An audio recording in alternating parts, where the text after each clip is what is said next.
Fala pessoal, voltamos com as informações para todos vocês aqui do nosso canal Patriota de todo o Brasil e do mundo. Sejam muito bem-vindos ao nosso canal. É isso mesmo que você leu. Janja conseguiu algo histórico. Talvez tenha sido a primeira dama que conseguiu unir o tão polarizado cenário que nós temos no Brasil hoje. Ela conseguiu unir a direita e a esquerda em uma única opinião.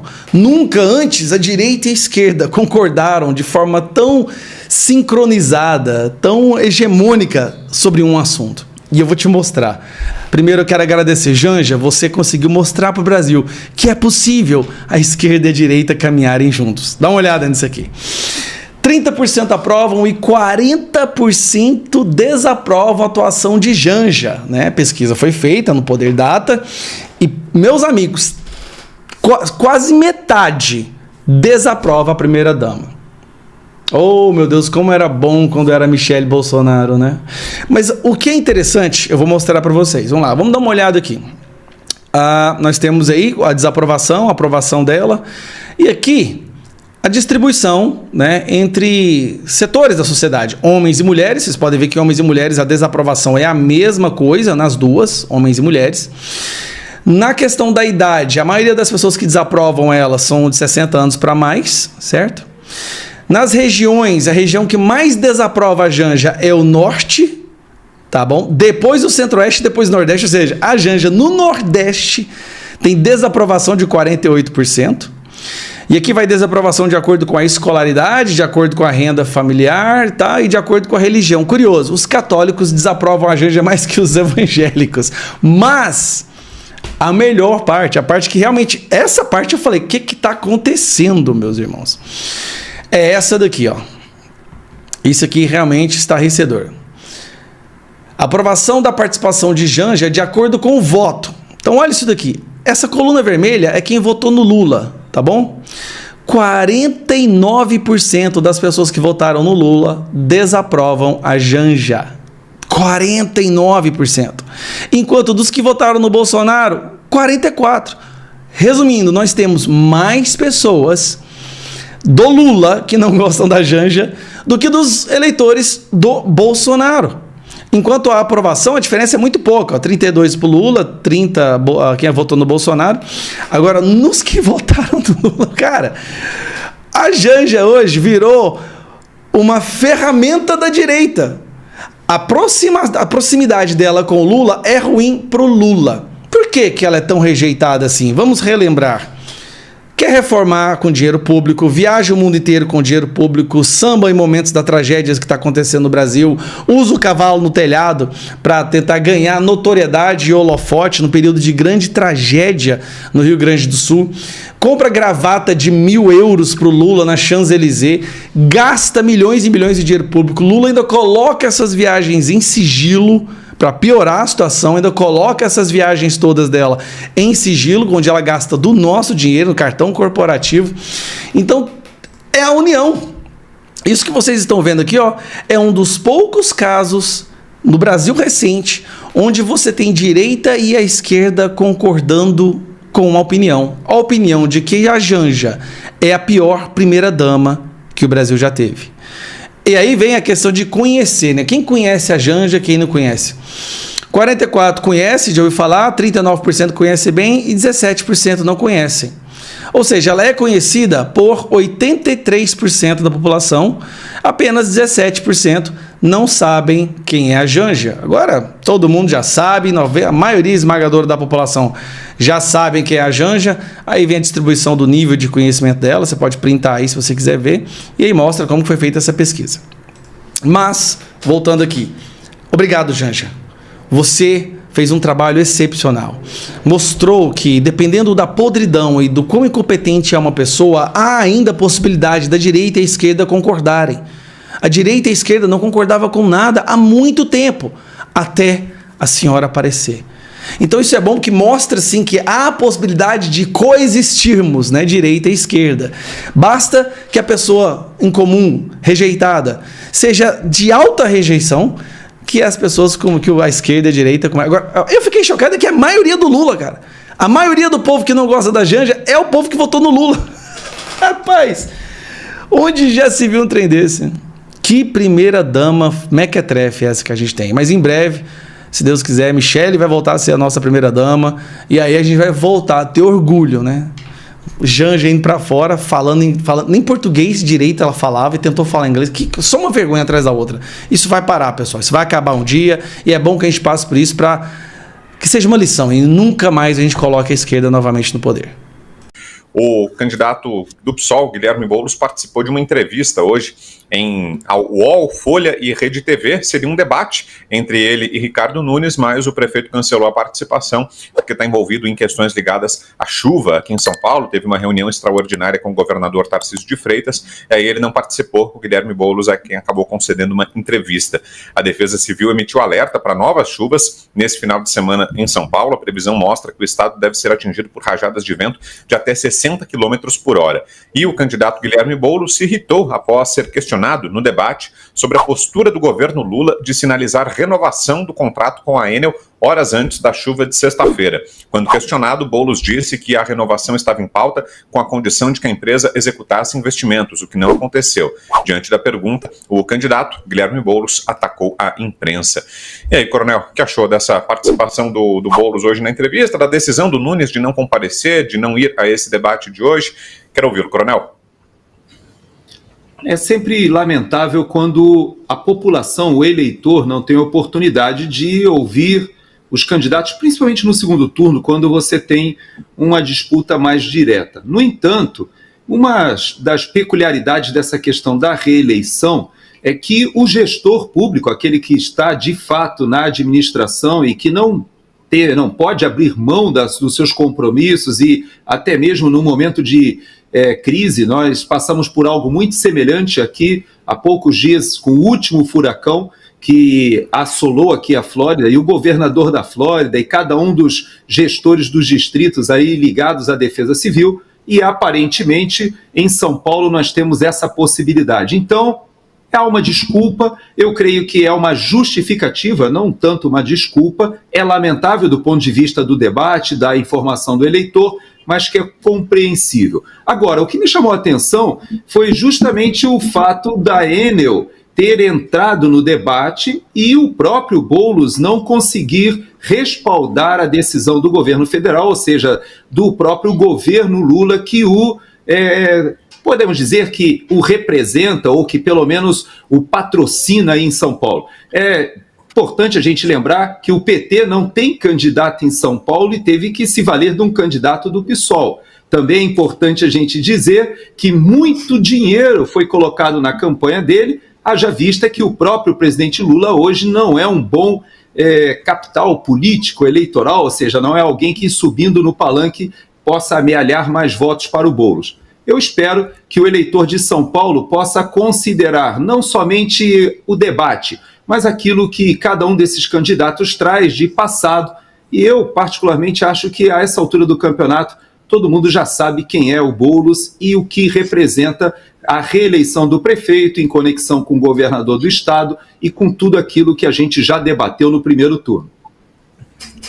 Agora, Serrão, nessa questão da energia aqui em São Paulo, como é que você faria essa divisão de responsabilidades? Porque o que a gente tem visto é uma guerra de discursos, né? Um jogo de empurra aí entre as autoridades, prefeitura, governo, Enel, o governo Lula, um jogo de empurra aí, várias versões em jogo. Como é que você vê esse cenário, hein, Serrão?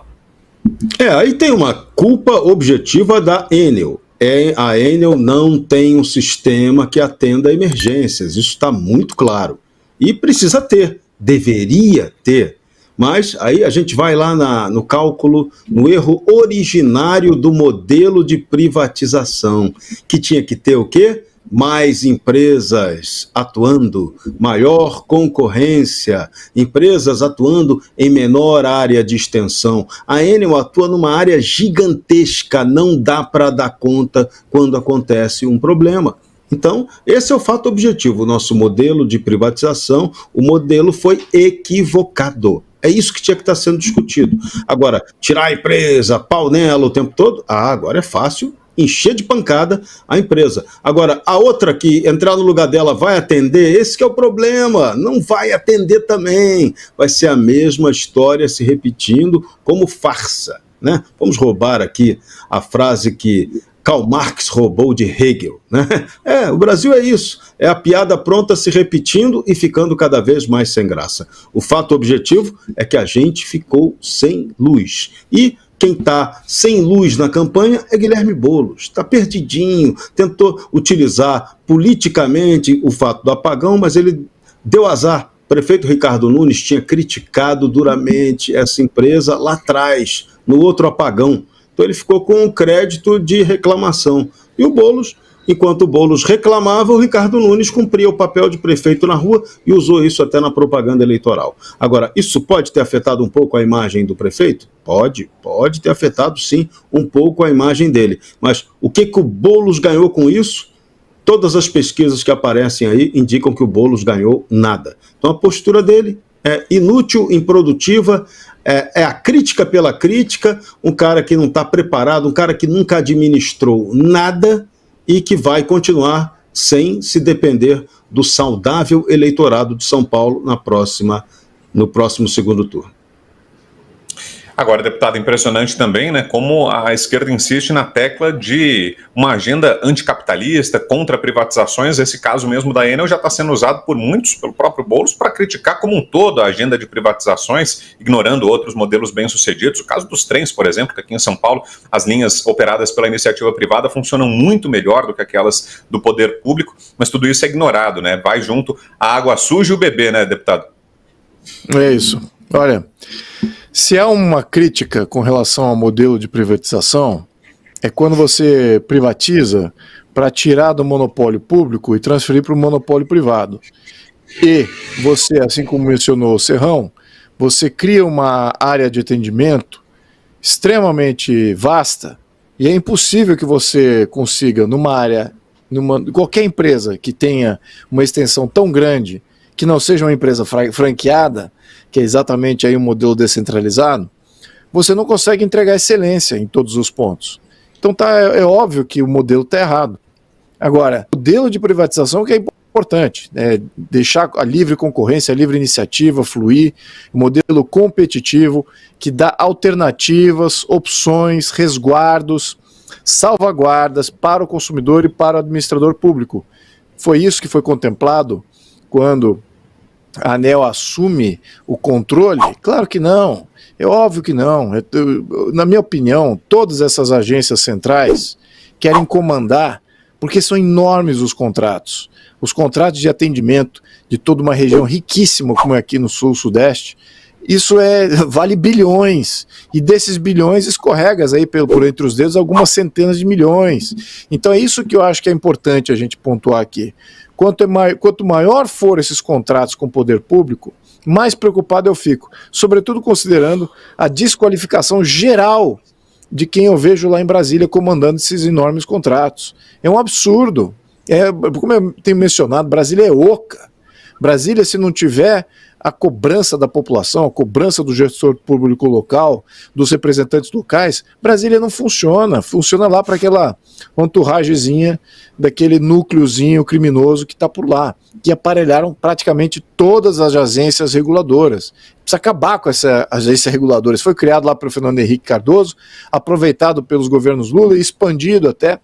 E estão pensando agora em fazer uma outra agência reguladora que chama-se Agência Reguladora de Todos os Tributos. Vai concentrar toda a tributação lá em Brasília. Mais centralização, isso é ruim, péssimo para o Brasil. Estamos vendo aqui um apagão na questão da energia elétrica, vamos ver um apagão na questão tributária, com certeza, tá? Com certeza, gestor público, fique alerta, isso é só um sinal de alerta, viu? E com relação à campanha do Boulos, eu acho que o prefeito já fez a leitura, ele não precisa nos debates. Eu acho que é só desgaste para ele, a liderança dele está consolidada, o Paulista já, na minha opinião, já está pacificado esse tema. Então, o que o Boulos está fazendo? Tentar ganhar espaço. Para o Nunes é perda total se ele for participar de um debate, não há ganho nenhum. Ainda mais, num país como o Brasil, você vê um candidato como o Boulos, na minha opinião, sem querer entrar aqui no lado pessoal dele, porque eu não conheço ele pessoalmente, mas do ponto de vista político é uma tragédia. Você tem uma pessoa que já cometeu crimes patentes aí contra o patrimônio público, patrimônio histórico, patrimônio privado, é abertamente ante a sociedade cristã, do ponto de vista paternalístico, do ponto de vista histórico. Todo o partido dele se posiciona nitidamente contra tudo que é fundamental. Leiam o Manifesto Comunista, as últimas palavras do Manifesto Comunista, que diz o seguinte, que o movimento comunista é para ser contra toda a organização social, política e econômica que existe. Então a função dele, quando ele se coloca desse lado, é destruir tudo.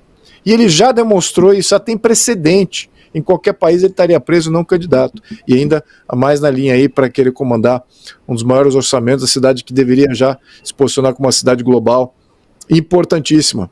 Mas enfim, então temos um problema aí de sistema que viabiliza esse tipo de candidatura. Então acho que o Nunes faz bem de não participar. Um outro assunto aqui também muito importante, que é o seguinte, a ameaça de morte ao ex-presidente Jair Bolsonaro. Nos Estados Unidos, já que a gente está falando de eleição americana, teve mais de uma tentativa de assassinato contra Donald Trump, algumas já reveladas, frustradas antes, teve o tiro no comício. E aqui no Brasil também tivemos mais uma ameaça de assassinato de Jair Bolsonaro. Foi hoje, na Paraíba, a polícia prendeu um homem que tinha ameaçado Bolsonaro via redes sociais. O ex-presidente esteve em João Pessoa, participando de eventos relacionados à candidatura do Marcelo Queiroga, ex-ministro da Saúde, que é candidato do PL à prefeitura de João Pessoa. Bolsonaro foi para lá e horas antes dessa viagem ele recebeu uma ameaça via redes sociais. A gente tem aqui a postagem que foi feita pelo ex-presidente, pode colocar na tela, Cláudio? Isso aí. O homem, identificado como Rogério Santos, escreveu: Bolsonaro vai ser morto agora na vinda dele aqui em João Pessoa. O atentado já está organizado, não vai escapar. O próprio Bolsonaro compartilhou isso dizendo: fato comum comigo, ameaças, intimidações, mas sou de direita, logo tudo bem. Felizmente, nesse caso, já houve então uma movimentação das autoridades e a polícia da Paraíba anunciou há poucas horas que prendeu esse homem que ameaçava Bolsonaro. Ele tem 43 anos, foi localizado e ouvido, mas agora vai responder em liberdade. Jorge Serrão, começa contigo, Serrão, sua análise sobre esse episódio. É isso. O cara foi preso, o cara foi solto. De novo, se tivesse sido contra alguém que fosse de esquerda, eu imagino que esse cara estaria preso e continuaria preso. Com certeza é isso. O comentário de Bolsonaro, quando ele ironizou ali na mensagem dele, sou de direita, foi exatamente esse o ponto. Contra a direita, no Brasil, está havendo perseguição. E contra a esquerda, uma tolerância esquisita contra tudo de errado que possa ser feito. Então, é isso que tem que ser chamada a atenção. O caso Adélio, até hoje, não dá para ninguém engolir que aquilo não tenha sido investigado com a profundidade devida. Não é possível acreditar que Adélio tenha feito aquele atentado contra o Bolsonaro sozinho, sem ter uma estrutura. Tanto isso é verdade que ele teve todo o apoio depois, em termos de defesa, advogados, a estrutura que o protegeu e que o deixa blindado até hoje. Então, no Brasil da impunidade, é mais um caso que Bolsonaro vai escapando, ficou só numa ameaça digital, mas não se pode brincar com o risco concreto de algo acontecer. Hoje, Bolsonaro é o cara mais influente do ponto de vista político, é o maior influenciador, é um paradoxo, porque é o inelegível que pode eleger um monte de gente, e já elegeu muito prefeito e muito vereador. Então, agora o próximo passo do sistema é ratificar a inelegibilidade do Bolsonaro, não permitir que ele concorra a nada, e aí vem aquela guerra. Como é que você deixa inelegível, de maneira absolutamente injusta, de maneira inconsistente do ponto de vista até legal, alguém que tem a popularidade gigantesca que Bolsonaro tem? Então, o sistema de poder no Brasil não tem como resolver essa contradição, não dá para impedir o Bolsonaro, a não ser como o rapaz aí sugeriu na mensagem, eliminando, de verdade. Coronel. O risco é real e nós sabemos que os paralelismos entre o que acontece com o Brasil e Estados Unidos, eles não se limitam à questão do 6 de janeiro no Capitólio, 8 de janeiro lá em Brasília, ou a tentativa do Adélio Bispo, como o Serrão lembrou, e as tentativas de homicídio aqui do presidente Trump, ou até mesmo da obsessão que essa esquerda mais globalista, dos metacapitalistas, daqueles que planejam até utilizar, como o Luiz Felipe colocou, a ONU como um instrumento de controle social mundial dentro de um projeto que eles têm, que é difícil de você engolir como sociedade, já que eles não têm a nossa delegação de voto em lugar nenhum.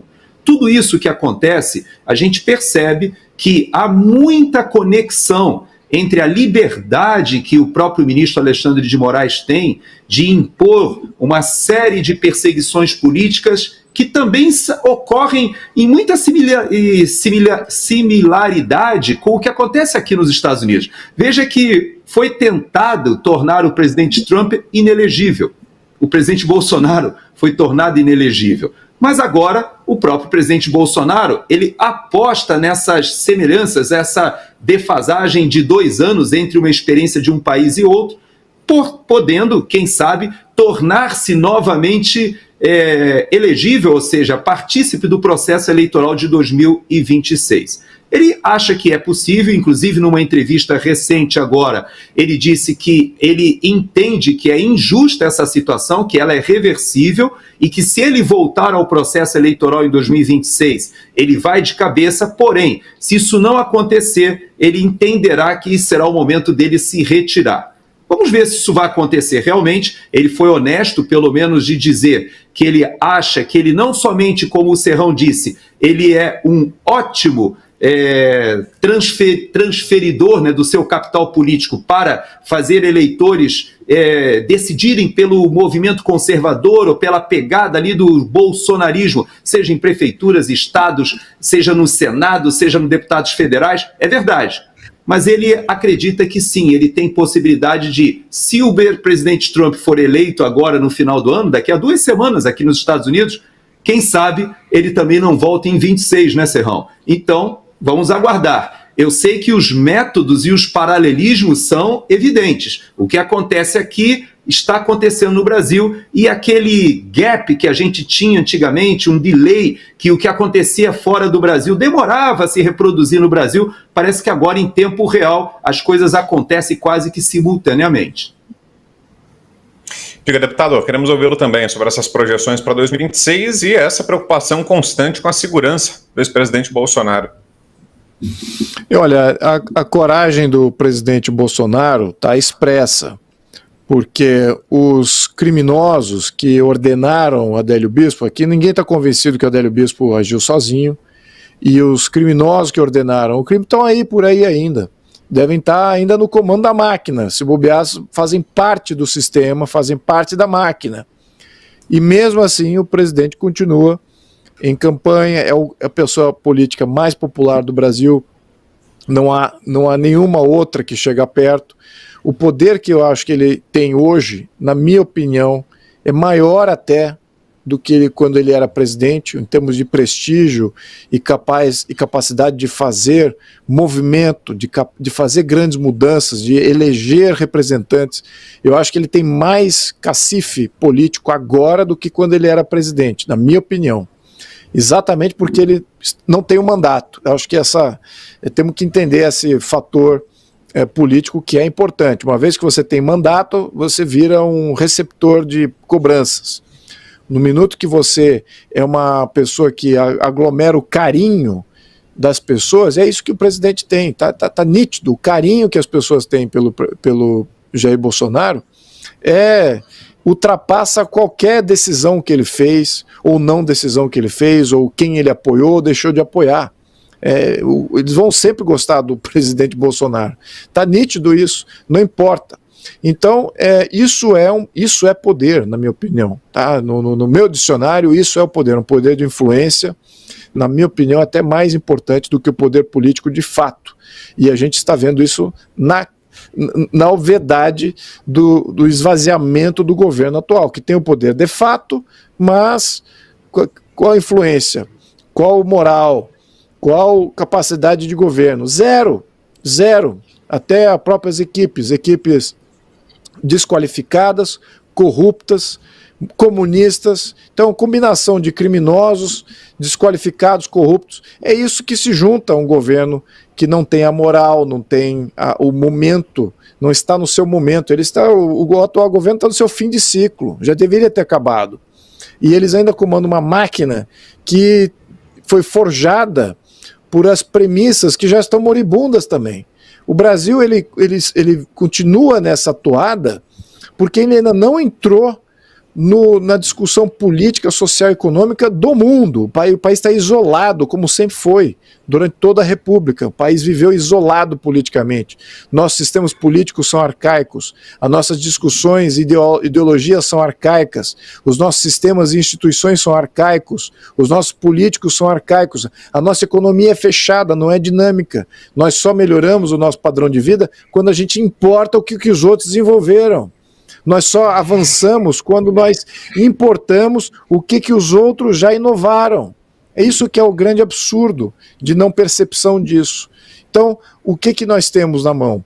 Temos aqui um presidente que, na minha opinião, é o presidente Bolsonaro, é o candidato natural. Essa questão da ineligibilidade, esse nome realmente deveria ir para algum vestibular chamado oral, né, para ver quem é que tem capacidade de falar isso sem errar.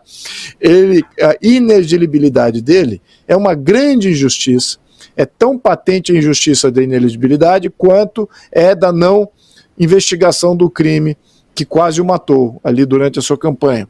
E é exatamente essas duas grandes injustiças caem na conta do sistema brasileiro. Quem é culpado é o sistema brasileiro. Todos aqueles que defendem o sistema, vocês são culpados dessas duas grandes injustiças. É por isso que a gente precisa reformar o sistema, mas precisa de um movimento para isso. Eu acho que o candidato também, para fazer um movimento de mudança, para um outro sistema, um sistema menos intromissivo, um sistema mais livre, que de fato represente a sociedade brasileira, ele também seria um porta-voz para essa mudança de uma maneira muito importante, talvez até mais importante do que uma presidência. No entanto, ele é o candidato natural, isso tem que ser reconhecido. Eu acho que manter a questão da inelegibilidade agora é mais um prejuízo para o nosso judiciário. É mais um que vai para a conta do judiciário. E é uma conta, assim, muito pesada, porque na avaliação do que foi, do que de fato causou a inelegibilidade, foge aqui até o raciocínio. Foi uma ação do presidente Bolsonaro que foi interpretada como sendo algo que seria contra um movimento lesa-pátria que o tornaria inelegível, enquanto que você tem vários políticos candidatos com várias outras violações tão mais patentes, tão mais gritantes, criminosas de fato, e esses ainda continuam no poder público. Então você veja que nós temos um problema de sistema grave, pode ser que no primeiro momento temos que substituir as pessoas, mas o único paz e espírito que a gente vai ter é quando o sistema de fato mudar. Claro que o primeiro passo é mudar as pessoas que queiram um novo sistema. Isso aqui é o fundamental. E o segundo passo é a implementação efetiva ou o desmantelamento desse sistema esquerda que foi criado nos últimos 30 anos. Então é isso que a gente tem que fazer. Eu espero que o presidente esteja bem, de saúde, esteja completamente ativo, como ele está agora. É impressionante o calendário dele de campanha. E olha, meus caros, eu já fiz campanha aqui 2 vezes e é desgastante, viu? É desgastante, você está a todo momento atendendo a população. E eu vejo isso, um senhor está se tornando aí eu não sei qual é a idade dele, mas imagino que está chegando perto dos 70, mas ele está com uma energia inacreditável. Então, está seguindo aí nesse cronograma de fazer eleições em todos os estados. Isso demonstra a entrega. É isso que é importante, é a entrega. Tem poucos políticos que de fato estão entregando, e acho que a gente tem que valorizar isso. E espero que a gente veja isso no próximo ano e meio. Né? É possível que o TSE mude de opinião? É possível que reveja todo esse caso? Sim, é possível. Eu acredito que sim. Interna corporis, até mesmo sem interferência externa ou qualquer coisa que nós façamos aqui nas redes sociais, acho que internamente isso é possível. Claro que a gente sempre espera isso não como efeito milagroso, mas como efeito de bom senso. E tem muita gente de bom senso no Estado ainda. A gente não pode desqualificar todo mundo, mas que de fato aqueles que protegem o sistema têm parte culpada de tudo que é de injustiça que está acontecendo no Brasil? Tem. Temos que reformar o sistema. Perfeito. Diga, Serrão.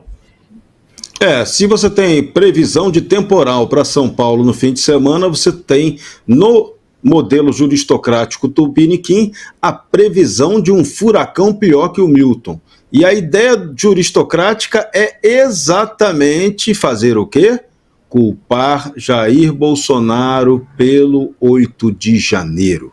Essa é a cerejinha do bolo juristocrático. Essa é a última armação que eles querem praticar para impedir totalmente Jair Bolsonaro de ficar na política. O problema essa é mais uma tese insustentável. É mais uma tese que a população não vai aceitar. E aí, como lembrou muito bem o Luiz, cria-se aí, alimenta-se aí o perigoso desgaste do poder judiciário. A autoridade pode tudo, menos abusar da autoridade e se desmoralizar. O pessoal de lá de Brasília devia se ligar nisso.